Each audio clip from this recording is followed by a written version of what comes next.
Everybody, and welcome to Virtual Trek Con with Sirach Lofton. Hello, hello. My name is Ryan T. Husk, and today we are joined by visual effects and concept artist Daren Dochterman. How are you? I'm doing great. How are you guys? Awesome. I think all three of us are in LA, so we're enjoying the same beautiful weather right now. It's lovely out here. You can't ask for anything better. Yeah. So first things first, you were a visual effects supervisor, huh? On the motion picture. That's the very first Star Trek, the director's edition, right? The director's edition, which we did back in the year 2000. We made it in 2000. It was released in 2001. Wow. But I was extremely lucky to have gotten to work directly with Robert Wise, the director, and it was an amazing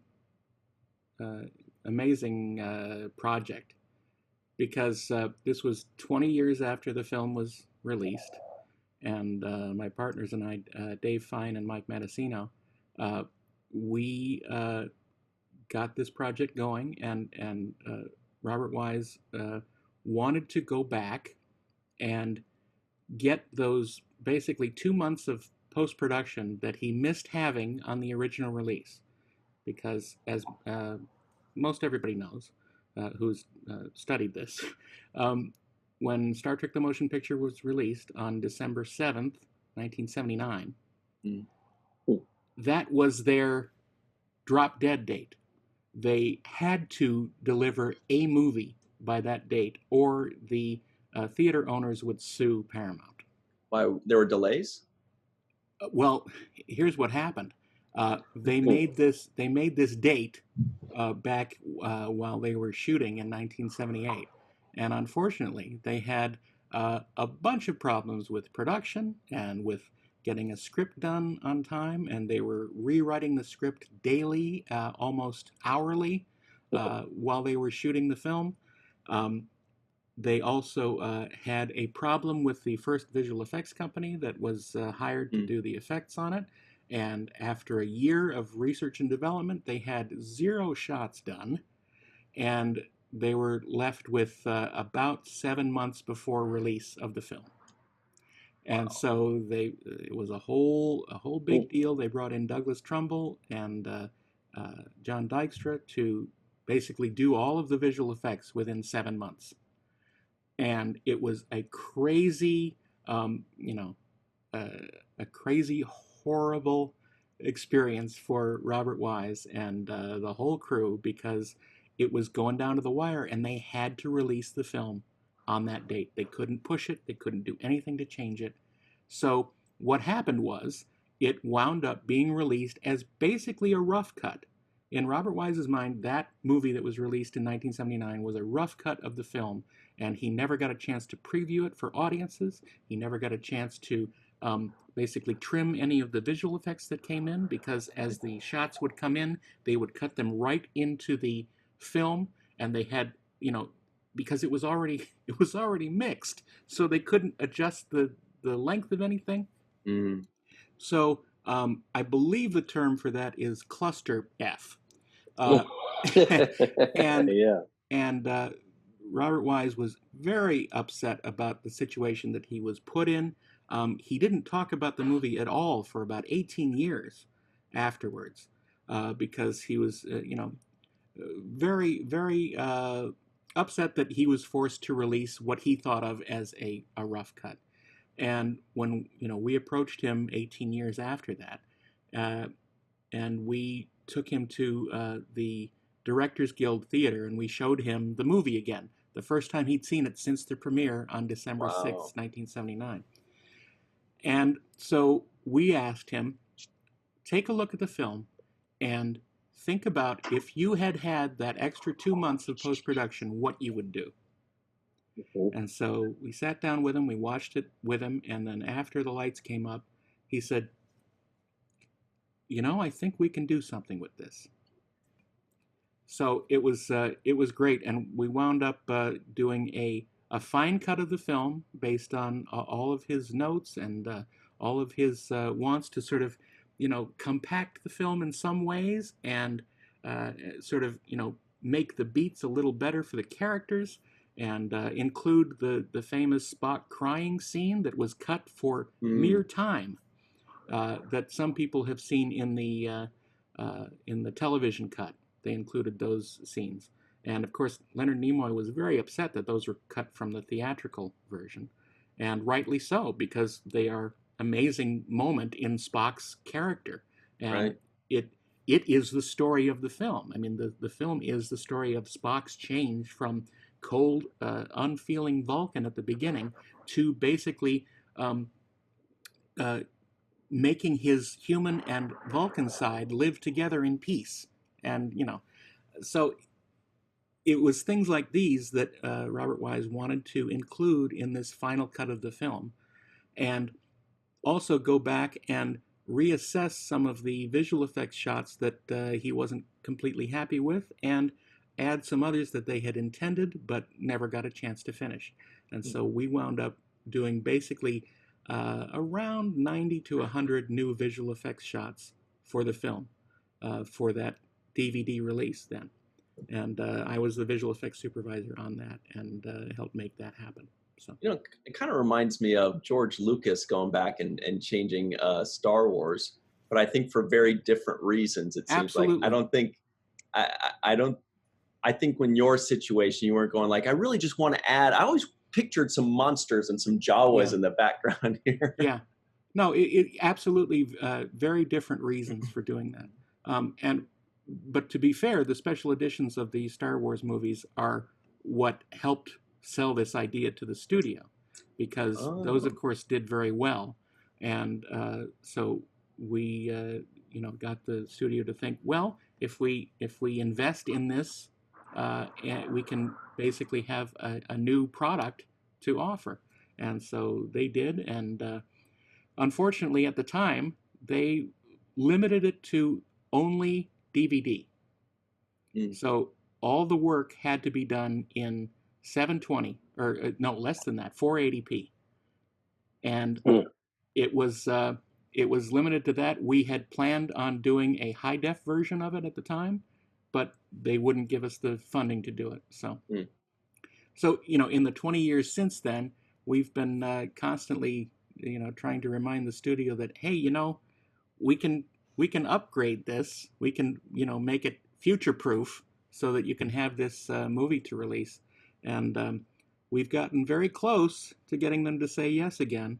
We still don't have it. We still don't have a green light, but we are in constant talks with the studio and trying to figure out how to do this so that we can have a final, 4K or better release of the film for the director's edition. Now, are you talking about like going in and like tweaking a little bit more, or just only the quality?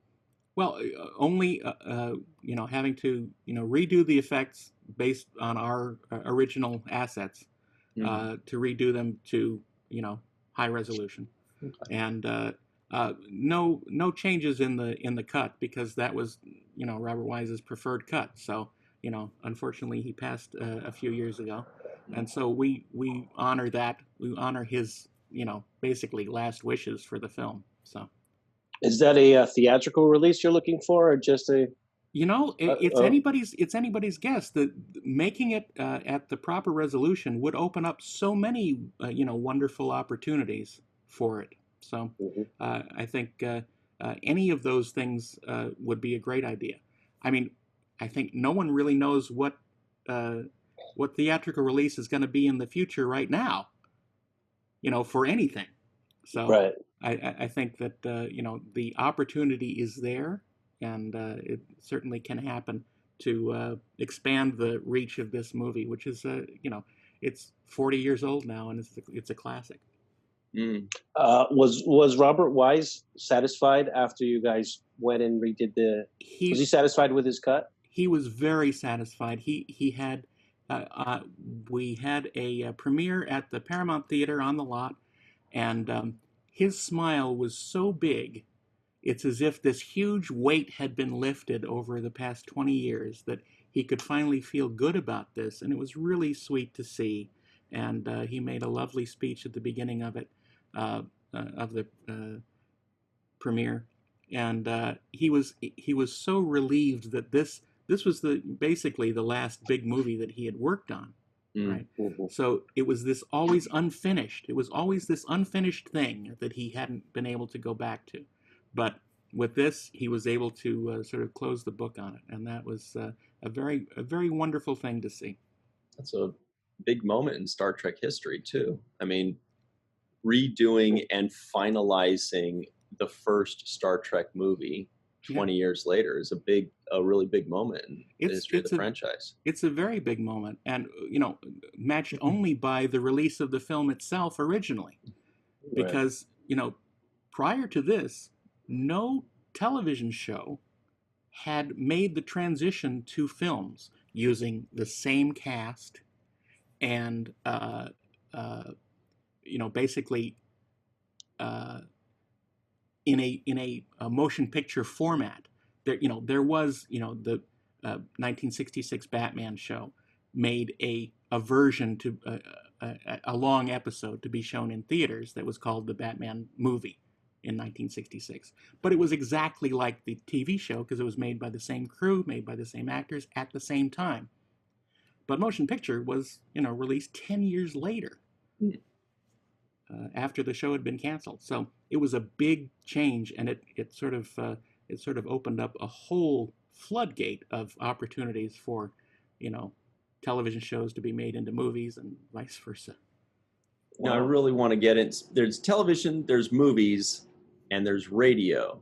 And I definitely want to hit that up. But before we do, because you are like, to me, that's like a pioneer of what we're doing right now. You were actually talking Star Trek on the radio. But before we get to that, you're also a concept artist. Looks like you've worked on Star Trek Beyond, which I didn't know. You've also done concept art on Star Trek Picard, which is also awesome. Can you tell us a little bit about what you do, or what you did on Beyond and what you do for Picard? And I also worked on the pilot of Star Trek Voyager. I did. I saw that. Caretaker. Back in '94. Yeah. Tell us about that too. That was fun. I mean, because I had been working. The first movie I worked on was The Abyss in 1988, and I turned 21 on that. Yeah, set. I remember that movie too. The Abyss. It was a good one, right? It's a wonderful movie. I love it. It was the first thing I worked on, and it was the hardest thing I've ever seen done. So every production after that was sort of, like a piece of cake, because we didn't have to worry about the actors drowning or things like that. So it was little things like that sort of, spoke to me. So I had been working for a few years already, working on movies mostly. And I had been a fan of Next Generation since '87. And of course the original series since I was little. But I certainly was aware of all the sort of production happenings and people making Next Generation. And I had wanted to work on it for years, and I just sort of couldn't, get in on it. It was sort of a closed system from the beginning. So certainly for something that I did, because they already had, Andy Probert was working there, Rick Sternbach, and several other people that I'd heard of before. But actually, as a result of working on the Talk Trek show, which we'll talk about after, I was able to learn of an opening in the Voyager art department where they needed someone to help fill in while Rick Sternbach was working furiously on the design for Voyager. There was no one else around to do the other designs that were necessary for the pilot. So I went in there and I interviewed with Richard James, the production designer, and had a great meeting. And they said, "Sure, come on in." So it was a lot of fun, and my first time working on a Star Trek project that I had been a fan of for so long. And I was up there in the art department, up those stairs and the long building above stage 8 and 9. And I was actually in the office where in the movie Sunset Boulevard, the young writer, the woman, works. her office, that was my office on Voyager. Okay. So it's a little funny thing from old Hollywood to the new Hollywood back in '94. So that was a lot of fun. I worked on a whole bunch of films after that. And then when the opportunity to work on Star Trek Beyond happened, it was sort of a connection from The Abyss, because Andy Siegel, the prop master on it, worked on The Abyss. And he was, he was one of the prop guys there. So I was called in for that. I was glad to help. I basically was doing prop design for the film. A couple different variations on the phaser, and a couple different little devices that were needed. It was very strange because they were in the midst of rewriting the whole thing. This was after the first stalled attempt to do the film, and so then they trash canned that and did a whole new script with Simon Pegg and his writing partner doing it. And so they were still trying to figure out what was necessary. So it was in that time period that I was working on it, and new ideas would come in to the prop department, and they would say, well, we need something like this, and we need something like this, we need a backpack, we need all sorts of various things that just need to be designed because they don't exist. Did they change it up on you?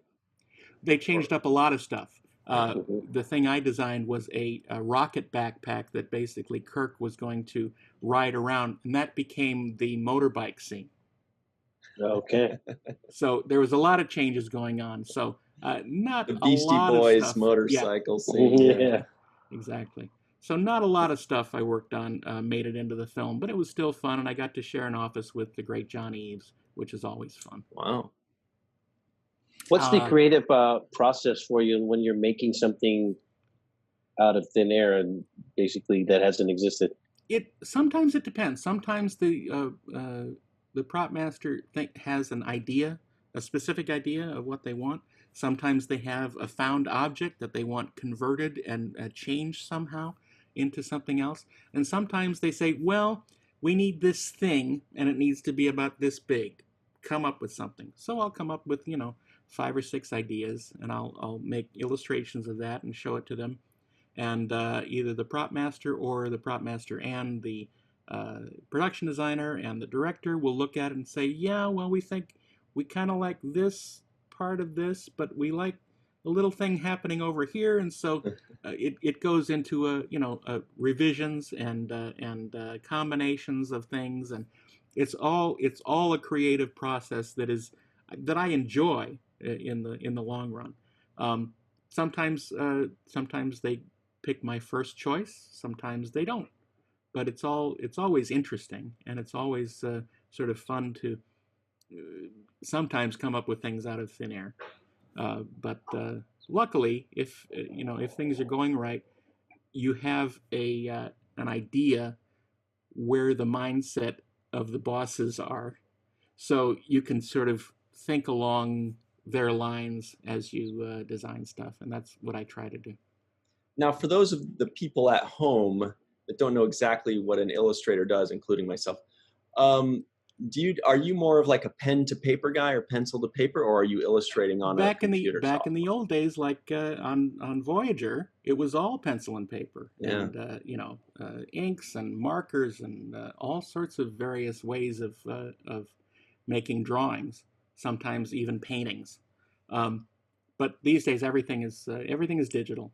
And it has changed a little bit over the last few years, because it used to be that it was basically just drawings, right? I would hand in drawings of things, and then those would go off to whatever vendors were making the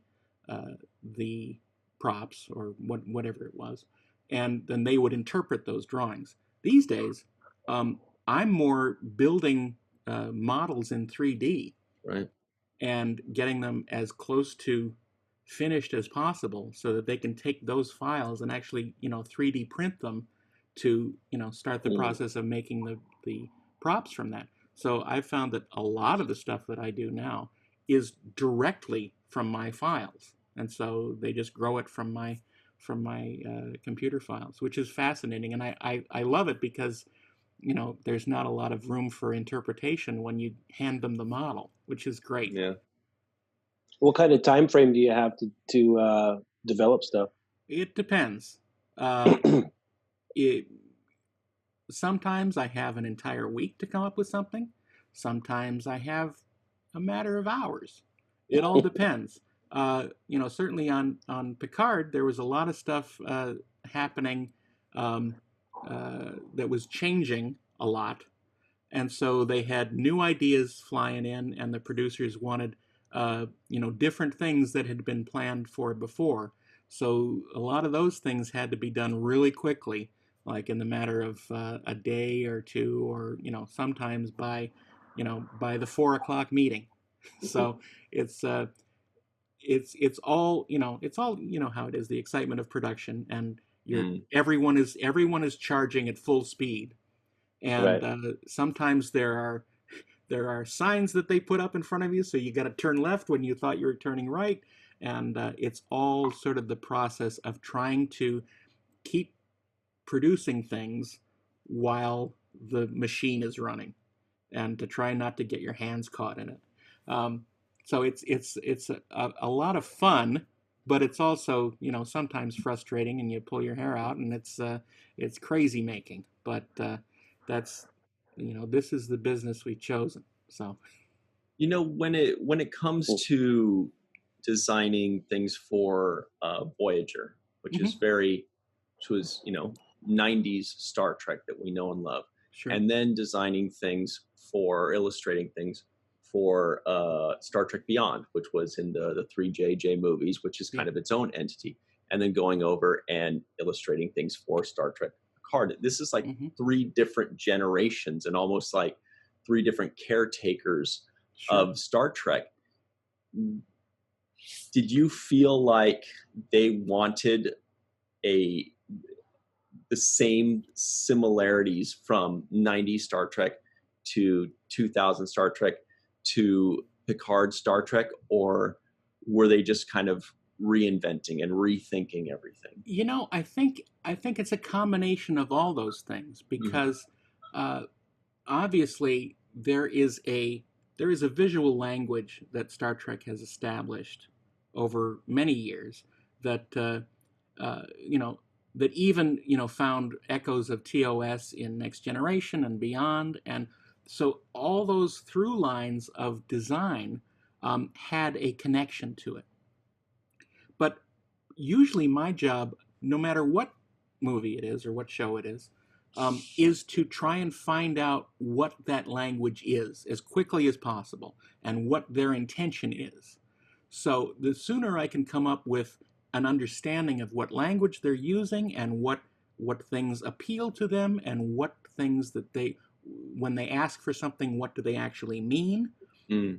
That is sort of the main difficult part of the job. Designing stuff is easy, relatively. It's figuring out what they mean when they ask you for something that is the difficult part. But that's all related to experience and knowing how to do stuff on the fly. But it's all related to being creative and being able to switch your mindset at the drop of a hat, which you need to do in many such jobs in the creative industries. You've got your artistic universal translator. Sure. Oh, this guy, I know what this guy means. He means when he says the curvy thing, he means yeah, exactly. Got it. When you go ahead. No, please go ahead, Sarah. No, I had a question about so when I'm using the prop, sometimes the things light up, or they do stuff. Is that something you come up with too, like the lighting of it or the functionality of the thing? Sometimes, if it's something that is called for in the script, absolutely, I'll indicate that in an illustration or something for if it has a specific action that is requested in the script. Other times we'll come up with sort of interesting things that it could do if they want it to. It all depends on how much money do they have to spend on it, how much time do we have to build it. It's all related to that. And of course, we love to put in like little Easter eggs. If there's, I remember on Picard we were designing the logo for the La Serena, basically the communicator, the little pin that he wears. And the first bunch of those, I was sneaking in a little Starfleet Delta that wasn't exactly the Starfleet Delta, but it sort of reminded you of that. So that there are certain representations of that are still in those designs. But it's all depends on how fast they need it, and how quickly can we get this thing out and being built and on set. It's really cool. I was thinking, it's too bad you didn't work on Deep Space Nine. You could have designed a pen for Sirach, right? Well, that's true.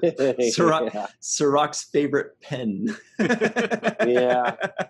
Well, I sure remember going to those sets because they were right across from my office. Oh, that's right. The promenade was right there, and I saw them every day, walking around. And when the door was closed, you knew that they were making magic in there.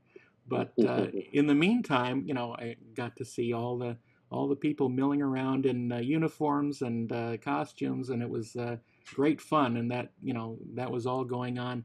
Because when I started on Voyager, they had just, I believe they had just trashed the Next Generation sets.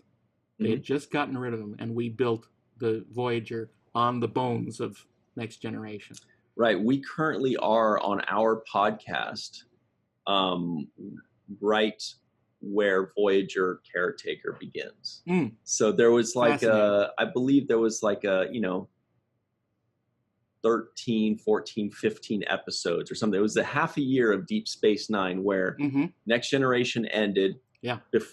And Voyager hadn't started yet. There was that half season, and that was that season, that part where you're talking about where they're building. That's exactly that time. Building and stuff. I remember walking down to the, I believe it was on 9 where engineering was going to be.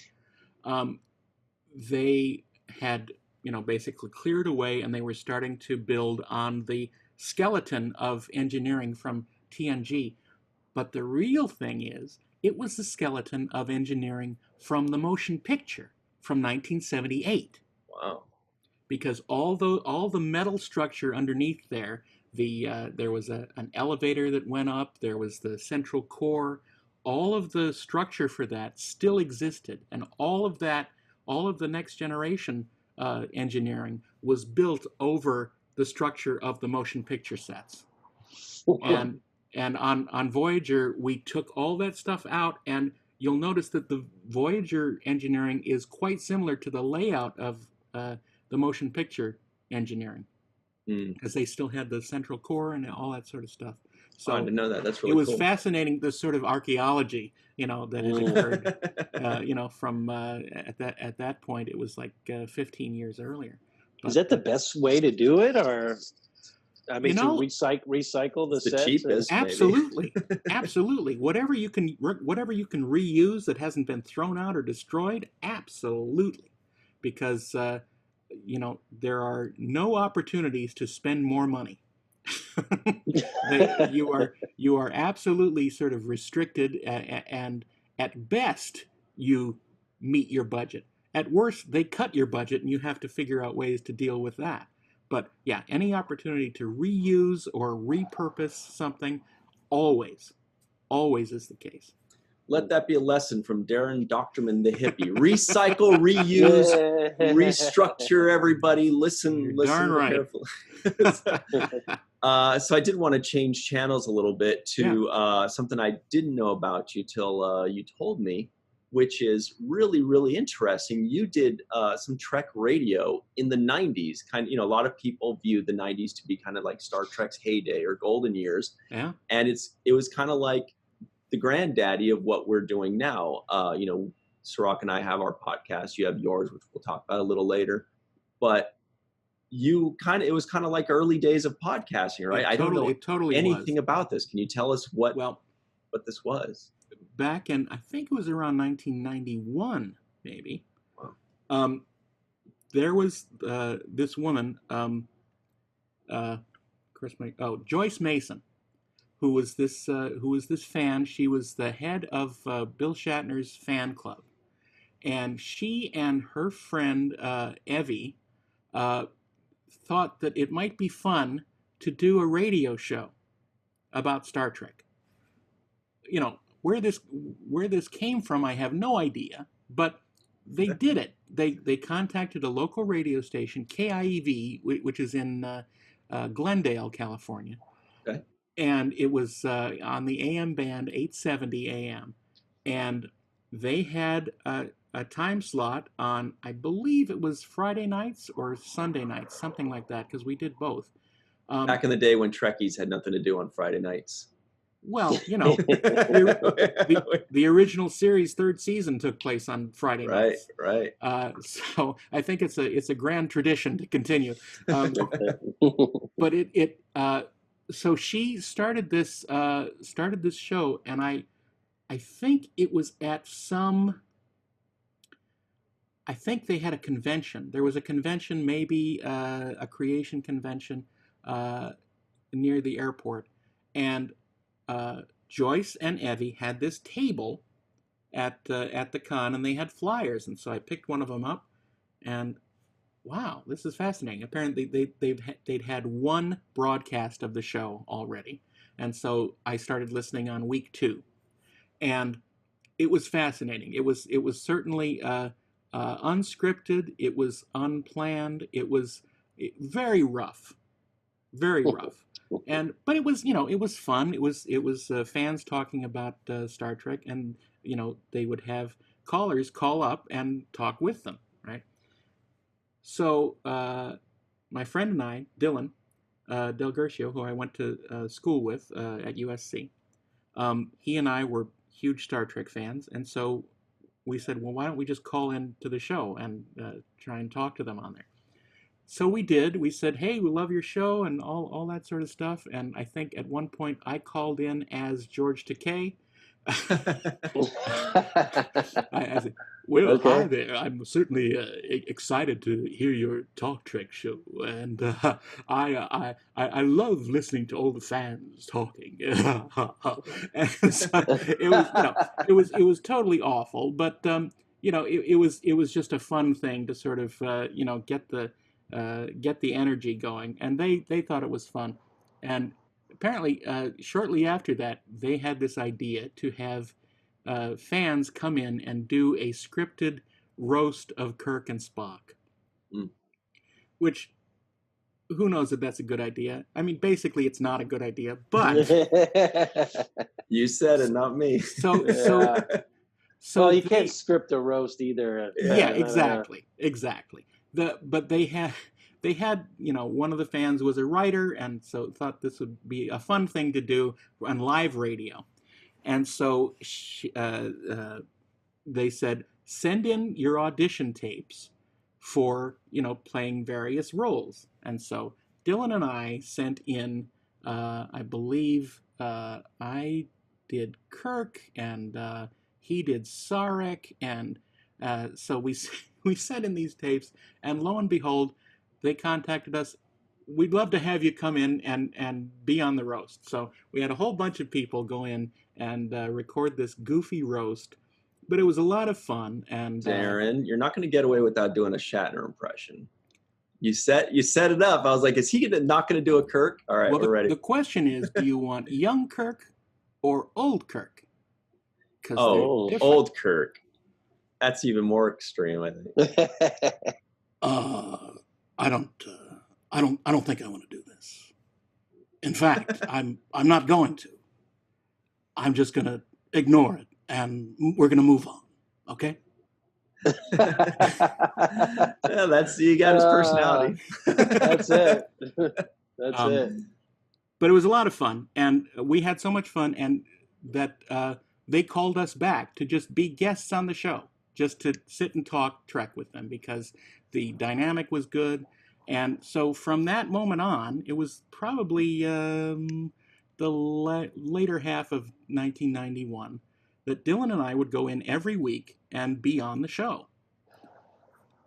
And it was hilarious, because we would have we would have guests in the studio. Sometimes we would have callers in, and through Joyce's contacts, she brought in a bunch of actors, a bunch of we had Danger Madelone, the stuntman, come in, and we had who else? We had a couple of the composers from the show, and this was all this was all in the thick of Next Generation. Right. Yeah.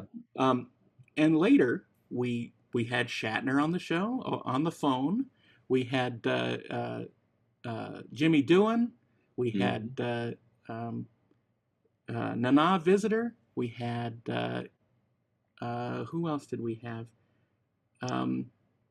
Oh my God, we just had a bunch of Neelix.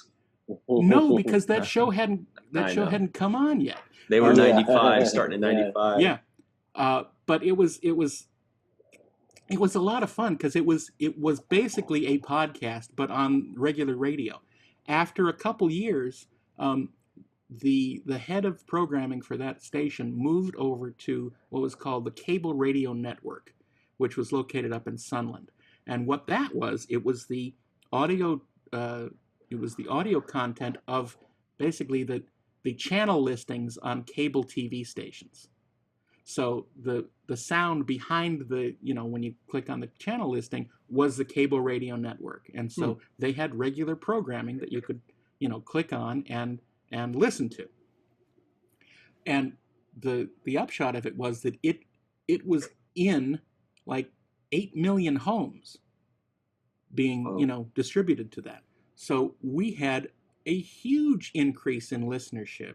And this was borne out by the number of callers that we were getting every week, because we were getting callers from, getting 20 callers every week from all over the country.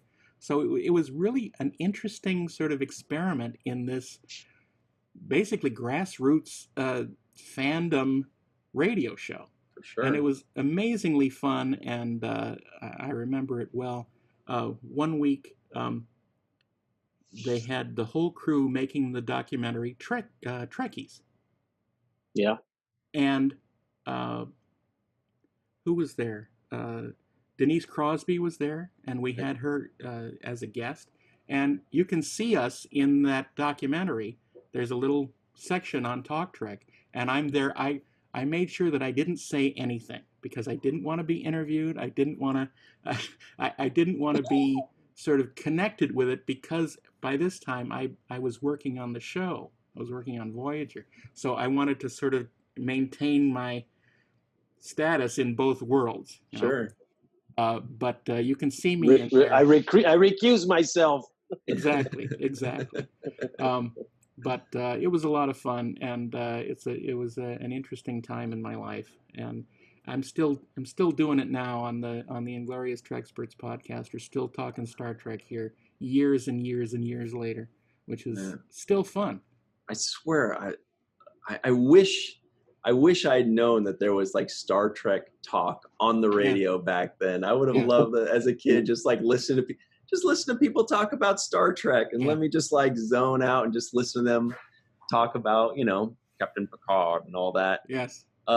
So now, you're doing Inglorious Treksperts for almost 2 years. Yeah. With your partner, Mark A. Altman. Mark A. Altman, whom How did that come about? I met through Talk Trek, because he was, he was a journalist. He was a journalist. He wrote for Cinefantastique and had his own magazine, Sci-fi Universe, and we had him as a guest. And so that's where I met him, and that's where we started our friendship, back in the 90s. And so it came about, 2 years ago, 2018, when Mark basically said, "Hey, listen, do you have any interest in doing a podcast?" I said, "A podcast about what?" He says, "I don't know. Talk about sci-fi stuff, or, movies, or, the stuff that we like, just the stuff that we normally talk about if we're, out at dinner, things like that." And I said, "That sounds like a great idea. I'm not sure it can be confined to one podcast, however." So we did one sort of trial run, and we did 2 episodes then in the space of a day, and we had rented out this recording studio to do it, correctly with good quality and everything. And so we had it, and it basically, it sort of had a format, but it really didn't. We were thinking of various titles for it, and sort of one of them was Geeks of a Certain Age, sort of trying to sort of wow, that's like was that directly a reference to Scott Bakula's show, Men of a Certain Age? It was certainly related to that, because that's cool. Because Mark and I are both the same age, and we interestingly have sort of the same experiences in early fandom. Both being raised in New York, and watching Star Trek on WPIX in Channel 11 in New York every night, of the week, and so we had that sort of related experience. So we sort of took that original show and we split it off into two.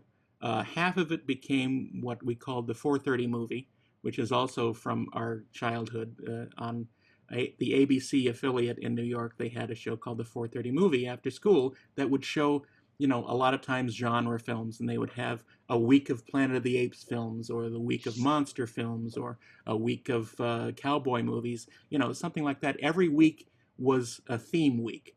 And so we decided to do something like that for our 4:30 movie podcast.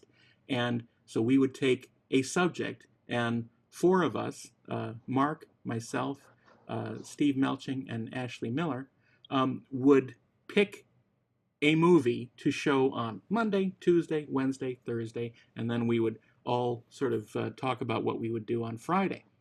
And so that sort of established that framework for that podcast, and that was a lot of fun. And then the other half of it was just talking about Star Trek.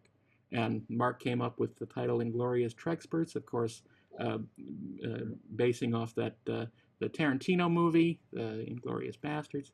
And so it was something that we decided that we would talk about Star Trek from a positive point of view. Because there's, the internet is filled with negative people saying, oh my God, this is terrible, and what are you doing watching that, you idiot? We weren't going to have any of that vocalized on the show. We just wanted to support and tell about the stuff that we loved. Mm-hmm. And so it was intended to be a positive outpouring of fanish love for these things. And I think we've mainly stuck to that, but we, it's not easy sometimes, but it's really nice to have, positive reinforcement, as I said before, from fans of the podcast and fans of Star Trek, saying that they enjoy this, I don't know if it's unique, this take on talking about Star Trek. And there's a lot of like minds out there that enjoy this kind of thing. So I'm very grateful for that. Right. There's a lot of negativity out there, and that seems like that's where the money is. People that hate watch or do the negative stuff, they get all the numbers because people are just so angry and frothing at the mouth lately. Because at this point, there's certainly no money in being positive. We're more into just like celebrating the thing that we like. Let's all just talk about the stuff that we like, and when Sirach and I criticize an aspect of, say, like Deep Space Nine or a line or something that wasn't great, it comes from a place of love. Like we're not doing it to try to shoot it down. It's kind of cute that they did a bad line here that, we're like, oh, there goes our Bashir again being a slime ball. It's okay. Yeah, exactly. No, we had an experience with that. We did a whole episode talking about Star Trek 3. And though we love Star Trek 3 and we enjoyed watching it when it first came out, it has a lot of problems. And so we basically listed all those problems. And first of all, it's an odd number. Yeah, that's its first problem. I don't go along with that. I don't go along with that. Obviously, because of Star Trek: The Motion Picture. Yeah. But we sort of went down the list of why Star Trek 3 is bad for Star Trek. And, but it was all given from a position of, we love it, we just wish it were better. That's all. Yeah. And so that's a little bit dancing on that high wire. Mm-hmm. But, it's fascinating to have had, people who've worked on these projects come in and talk on the show. And they say, yeah, we kind of feel the same way, but it's all good now. We're all one big happy fleet, and everything's fine now. Thank you. How are you? But yeah, so it's again, I wouldn't do it if it weren't a hell of a lot of fun. And honestly, these days, being stuck out of our studio that Dean Devlin's production company has provided us with. We can't go into the studio because of the whole pandemic. So we've been doing these Zoom episodes as well. And we're getting to bring in a lot more guests that we wouldn't have been able to have in the studio for real. Because originally, certainly the first year, the rule was if you can't come into the studio, you can't be on the show. Because we wanted the quality, we wanted the interaction between, people. And we didn't want to have to deal with the crosstalk of electronics, to sort of have a real sit down with someone.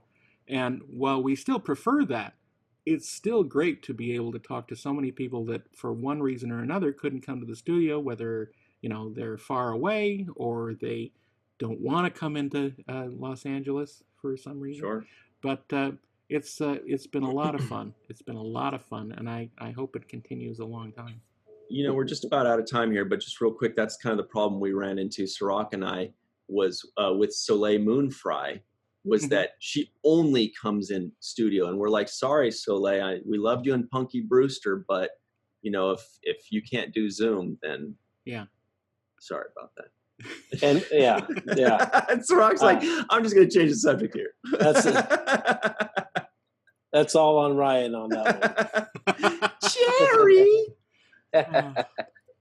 Anyway, but you seem very even keel, and even in your personality, Daren, you're not like I can't see you being like an angry person and yelling and cursing. You seem like a really mellow, even keel. I try to be. I mean, I have strong opinions on things, but I'm certainly open to talking about them. I think that's the difference. Well, then you don't fit into today's society. Sorry, Daren. Totally. No, totally. I'm completely out of my element. Yeah. What's this discussion stuff you're talking about? No. Yeah. Well, that's great, man. I think it's pretty remarkable when somebody's also a fan and they're also working on the production or, in the mix. So you're kind of wearing two different hats. And it's not an easy juggle sometimes, because usually in the professional situation, you got to hide that fandom, or else they're going to get scared, and maybe rightfully so. But it's a tough thing. But I like to think that I've been able to sort of handle them both as fairly as possible. Absolutely. I mean, you can lose a job if you are, putting your fandom ahead of your professional business. Absolutely. Yeah, a lot of times, especially these days, when everything you say is documented. But I can also see it working in your favor too. I mean, especially when it comes to the knowledge. Exactly. Star Trek has so much specific knowledge that if you didn't watch it and you don't know about it, then it will be way over your head. And I think that having the fan aspect allows you to say, oh yeah, you mean from, sure, I remember that. That was original series. You can put them take them under your wing and be like, I've been a fan longer than you. Let me let me show you what you're looking for here. Yeah, actually the Romulans would have used one of these devices. I just have a comment about this script. You say that the Romulans are doing this. Yeah. They would never say that. They would not. Yeah. But if you go back to episode 3, I think you'll find the answer to your problem there. Yeah. And they're like, is the answer just go ahead and do that thing we asked, please? Yeah. Anyway, we do have to run. Daren, it's easy to see why you have a podcast and a successful one is because you're a wealth of knowledge. Yeah. You're a lot of fun to listen to, honestly. Like, I felt like it was kind of like a Trek radio. I was like going, it felt like a ride through the history of Star Trek. You know what I mean? It was kind of nice. Yeah. Well, I certainly hope that those who listen to it enjoy it, and that those who might enjoy it listen, because it's I think we have something for every sort of facet of fandom, hopefully, or at least something that we can convey our enjoyment from how we grew up through Star Trek into the modern era. Yeah. Great. So we'll leave it with that. Check out Inglorious Treksperts anywhere you check out things, right? It's all anywhere over you social find media. podcasts. Yeah. And if you want, take a listen to the 4:30 movie as well, because there's some fun things on there too. Awesome. Great. Mr. Daren Dochterman, thank you so much for joining us. Thank you, gentlemen. Thank you. Thank you. And for those of you at home, stick around for the next video or event or party, whatever we got on Virtual Trek Con. Thanks very much.